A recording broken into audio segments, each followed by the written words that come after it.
देखिए, भारतीय परंपरा के अनुसार ये महापुरुष या सज्जन कहें, भगवान सूर्य की रोज़ प्रतिदिन यहाँ से साधना करते, आराधना करते हैं, दंडवत प्रणाम करके, साष्टांग अष्टांग प्रणाम करके, और भगवान सूर्य को जल दे रहे हैं, जो भारतीय वैदिक कल्चर का एक दिव्य पाठ है।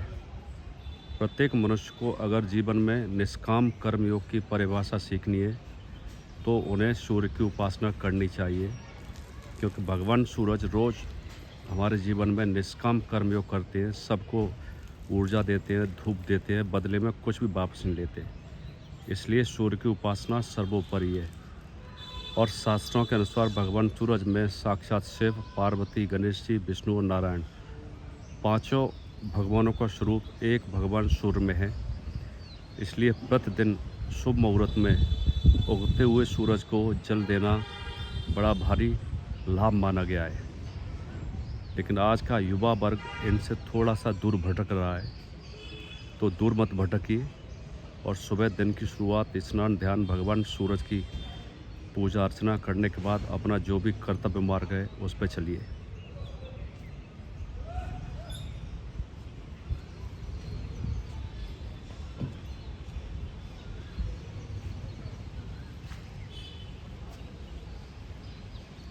और ये चचा रोज़ सुबह पूजा करते हैं। मैं देखता हूँ क्लास से, मेरा सामने योगा हॉल है। और देखिए, हिमालय से मणिकूट पर्वत से कितने सुंदर सूरज भगवान लग रहे हैं। आज बादल है, बादलों से निकल रहे हैं। और वो सामने भूतनाथ मंदिर। महाभारत में ऐसा उल्लेख है कि जो कर्ण थे प्रतिदिन सूरज भगवान की 6 घंटे साधना करते थे।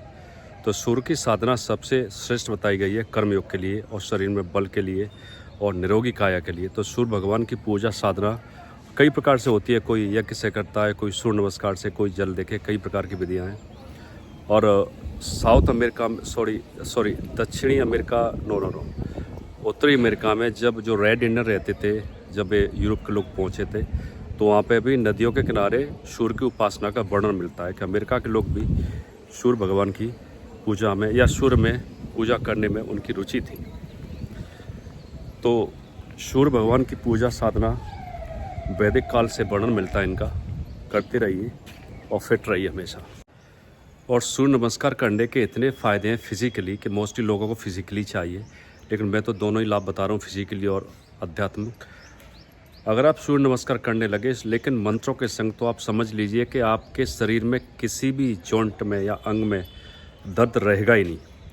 कैसा भी दर्द हो, चाहे गठिया का हो, चाहे और किसी तरह का दर्द हो, दर्द आपके शरीर में रहेगा ही नहीं। आप इतने बड़े फिट हो जाएंगे। लेकिन कम से कम शुरुआत धीरे धीरे करते हुए 1 घंटा प्रतिदिन, लेकिन मंत्रों के संग। और अगर आपने अपने कर्मठ अभ्यास से सूर्य नमस्कार 1 घंटा पार कर लिया, तो आप समझ लीजिए कि आप मोक्ष के साधक बन जाएंगे।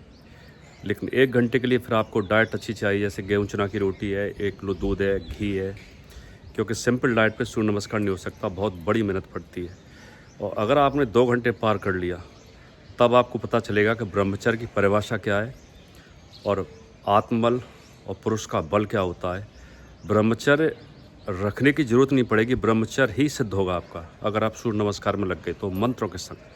क्योंकि जो ब्रह्मचर्य रख नहीं पाएगा वो सूर्य नमस्कार कर ही नहीं सकता, और जो व्यक्ति सूर्य नमस्कार करेगा वो ब्रह्मचर्य में अपने आप उतर जाएगा। ये दोनों संग ही संग चलेंगे। तो इसके बड़े भारी लाभ हैं। बस अच्छा गुरु को पकड़ लीजिए और मंत्रों के संग और सूर्य भगवान के सामने सूर्य नमस्कार चालू कर लीजिए। मैं अपनी बता रहा हूँ, जब मैं मॉस्को में था तो मेरे घुटनों में इतना दर्द बैठ गया था, जो ठंड बैठ गई थी, -30 में रहा था मैं। वो ना तो कोई डॉक्टर सही कर पाया और ना ही किसी तेल से सनवास से हुआ। वो सिर्फ और सिर्फ सूर्य भगवान के अभ्यास से, उनकी साधना से हुआ। और मैंने लगातार 3 घंटे तक सूर्य नमस्कार किया है।